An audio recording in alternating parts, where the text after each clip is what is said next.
Today on the table of the RM380 and the Car 380. You will see a price split.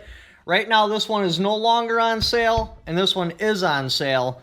So currently this one is only $36 more than the RM380. The Car is a lighter firearm. Length, the Car is just a touch longer. And I mean that like barely at all. Height without magazines in them, the Car is quite a bit taller.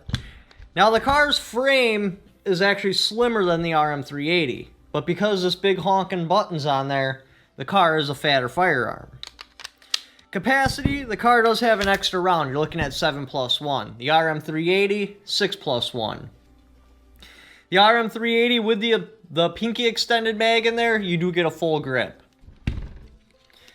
The Car, you do get a full grip. Your pinky kind of hangs off just a touch, but you still are able to achieve your grip. Sights, the Car has far superior sights.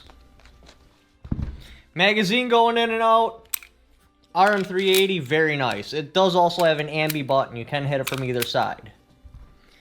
Going back in, also very nice. Very little resistance. You hit a sticky spot right here, slight pressure, and you go right past it.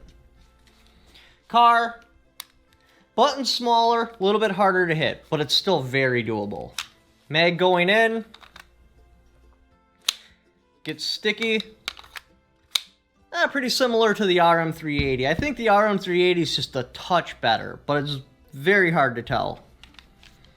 Slide release, the RM380 has a shaved button. It's more or less not usable. I mean, you can, but it's just easier to put in a full mag, slingshot the slide. Car, it's got that big fat button. Very nice. Very easy to hit. Now, the RM380 does have this pin in it. Right there. So if for whatever reason you're going like this and racking it, or if you're shooting it like this, I mean, who knows, you know, maybe you've taken a round in the leg and you're laying on your side. The point is this pin can come out, rendering the firearm useless. So that it can either just totally drop out and your slide comes off, or it can just lock your slide and then you got to tip it back this way, jiggle it a little bit, get the pin to go back in. Now the Car tears down almost the exact same way, but this thing actually has retention to it. You have to line up these lines right there and there, basically holding the same position as the RM380, and more or less come with a tool and take it out. I do prefer the system better. I just wish they didn't have this big honking lever on there. Just in case you're unfamiliar with this pin, because it's basically held in there with good luck. I mean, yeah, you can put a heavy grease on it, but if for whatever reason the grease loses its stickiness, like let's say this gets really hot or something, which could happen with it on your body, and for whatever reason you have to rack it sideways or take a shot on its side, as you're doing it, and your pin lines up with the hole, it can come out. Like I said earlier, it can fall completely off, your slide can come off, or it can just lock your slide into position. So if you pick this firearm, be very familiar with this pin. What the symptoms are if it does happen, and how to fix it in a pinch. Overall style of the firearm, without a doubt I'd give it to the RM380. This is a sexy looking firearm. Just the way the silver contrasts the black, the blue looks great. The Car, the stippling kind of looks like what you'd see people do on YouTube with Glocks with the soldering iron. Very primitive, I don't like it at all. The skinnier frame, I don't really prefer the grip. I mean, everybody's going to be different because everybody's got different size hands. For me though, the RM380, I love the grip, love the styling of it. Trigger brake.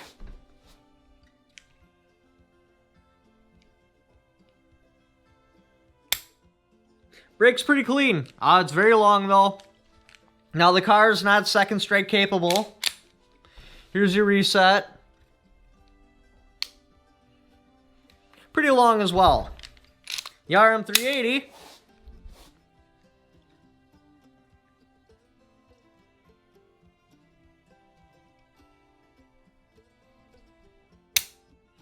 brake's extremely clean.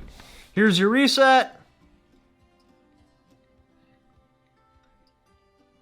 right there. It is longer than the car. Now that the RM380 is second strike capable, the car is not.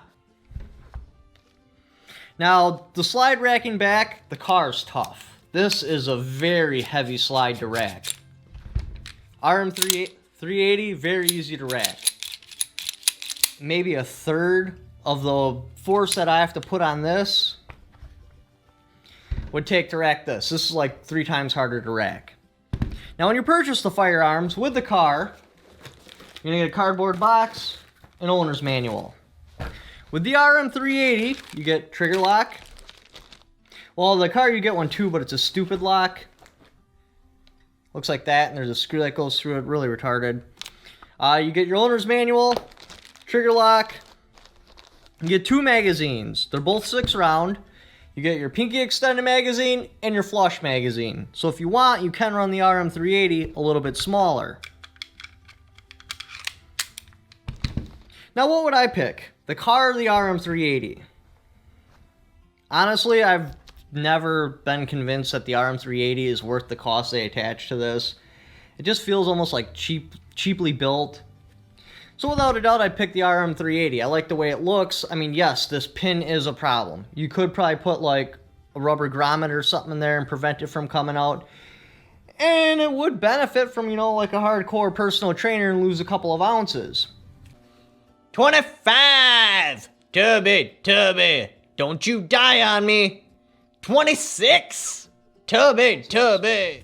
You're also sacrificing really nice sights with the RM380, but they keep everything smooth. The whole firearm feels good, so if you were to carry this, it's not going to really dig into your side. The car has sharp edges, the whole thing's rough, it's very hard to rack. It's a little bit thicker because of this button, so it's really a thinner firearm, but this button makes it thicker. But this would totally dig into your side. Especially where I'm right-handed, it would be in my right-hand side. Now, if I'm left-handed, it wouldn't dig into my side, but this doesn't have an ambi-mag release. So you left-handed weirdos are kind of screwed. This firearm isn't going to work for you. This firearm will. But thanks for watching. Leave in the comments below which one you would pick and why. Don't forget to subscribe.